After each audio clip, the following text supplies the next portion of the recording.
We're well in the straight on this edition of Racing to Win. We're about to preview race number 8 on the card at Sha Tin Sunday afternoon. Class 3 company, 2,000 metres, short run to the first bend. Grand Chancellor drops into this class. His last 2 efforts have been Class 2. He's been competitive, particularly against Enrichment last start. Tianchi Monster was a real powerful winner last start. Classic Beauty. Vinci was a bit disappointing last outing, but prior to that he was decent enough. Glorious Dragon only had the 1 start so far. Jolly Honour is a horse that's only had 3. Likewise, Tashadelic, Cheerful Star, Happy Sebring, Dynamic Eagle with lightweights down the bottom. Sleep Education and potential possible leader, Travel First, but has done his best racing clearly on the all-weather surface. But there is a chance he can find the front here, Travel First, with a lightweight, Graham? That would be the natural fit for him. Is he in great form? Perhaps not. Is he good enough to lead? For sure. So he is the natural leader here. I think the well-fancied Tianchi Monster would benefit from a really good gallop. His turn of foot is most effective when they go through pace. Yep, short run to the first bend, Paul. That generally helps potentially pace to be created. Yeah, his Grand Chancellor, as you say, is well rated now, drops back into this grade, and he has won off a rating of 75. He's rated 80, but he's got the £7 claim, and he's going nicely. His last start wasn't too bad behind Enrichment. Tianchi Monster, I thought, was huge last time. He won with plenty in hand as well. Zach Purton aboard, as Graham says, he's by shocking. The further, the harder they go, the better for him. 2,000 looks ideal for him, though. And down the back, Classic Beauty, another one who will have the benefit of a good barrier draw here. He drew a little bit wide last time and had a bit of a harder run, but this run from barrier 2, he should get a nice run in behind.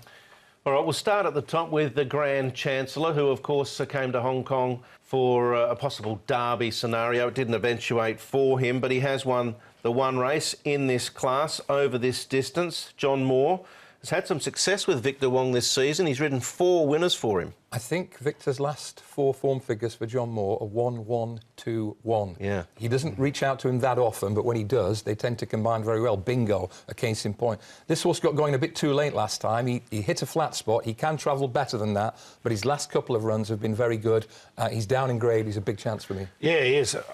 Look, I didn't get him in the numbers, but look, I still think he's a really good winning chance in this race. I think it's a really nice race, this one. I get the feeling potentially they may call upon him a little earlier in the race as well. Possible horse, another one that could go forward. Let's go now to Zach Purton, who was no doubt quite taken with the performance of Tianchi Monster last start. It was quite a comprehensive win. Zach, Tianchi Monster, once he got up over 2,000 metres, it seems to have really suited him. Yeah, I think putting the hood on as well just allowed him to relax a little bit more. He'd been a little bit keen in a few of his races and hadn't quite been able to put it together, but maybe also been able to get into his rhythm as well. He drew a nice gate the first time I won on him, and he was just able to do everything right.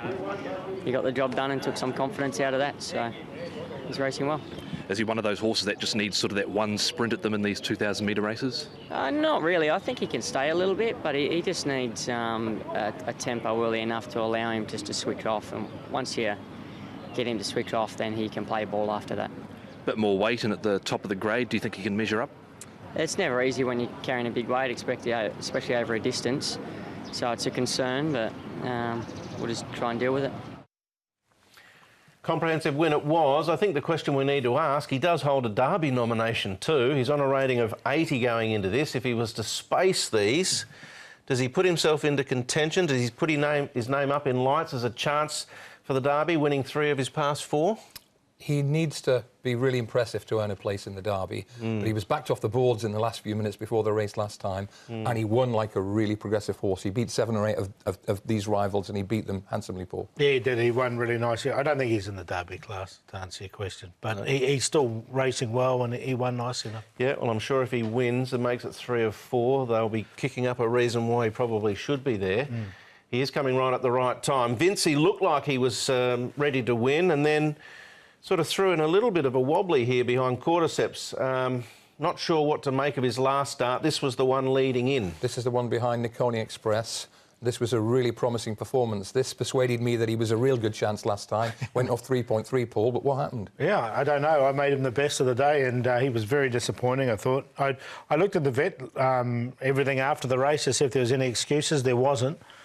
He's only had the 3 starts, so look, I've kept him in on a very minor line, but I was disappointed last time. Up in trip, do you think that's going to help him perhaps? I think it could do, yeah. Merrigo win in behind him there, and so too was Noble Steed, who nearly won by, or just missed out by a whisker, so reasonable form reference. Who did you side with, Paul? I'm going to go rough in this race. A horse who's only had the 1 start called Glorious Dragon. He was called Stevenson's Rocket back in the UK. He's by Teofilo, so I think the 2,000 metres with that run under his belt, he's dropped a little bit of body weight as well, is going to bring him right into this race, and he's going to be a big price. He's 34 to 1 at the moment, so we'll put him on top to beat Tianchi Monster. Now, the reason I went Glorious Dragon, price is the main reason, but the other thing is just, I don't know if you'll get the race totally run to suit Tianchi Monster, because he wants a real quickly run race.